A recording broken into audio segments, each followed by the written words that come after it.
कर्नाटका की येडियुरप्पा सरकार ने लॉकडाउन में 14 जून तक तोसी कर दी है। रियासत में कोरोना मुस्बत केसेस में इजाफे और अमवात की शरह में कमी वाक़ई न होने का हवाला देते हुए सरकार ने यह फैसला लिया है। सरकार का कहना है कि दीही इलाकों में कोरोना के नए मामलों में कमी वाक़ई नहीं हो रही। बता दें कि रियासत में मुस्बत केसेस की शरह अभी भी तकरीबन 15% है। वहीं माहिरीन मुस्बत केसेस की शरह 5% से कम होने तक पाबंदियों में नरमी के हक़ में नहीं है। वहीं रियासती हुकूमत ने इब्तिदाई तौर पर 27 अप्रैल से 14 दिन के कोरोना कर्फ्यू का ऐलान किया था, लेकिन मामलात में इजाफे के पेश नज़र 10 मई से 24 मई तक मुकम्मल लॉकडाउन नाफिज कर दिया।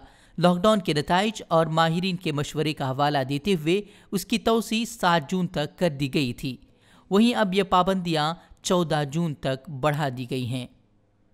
हमसे जुड़े रहने के लिए हमारे चैनल फ़िक्र खबर टीवी को सब्सक्राइब करें, वीडियो को लाइक और शेयर करें। मज़ीद खबरों के लिए लॉगिन करें ficrokhbar.com।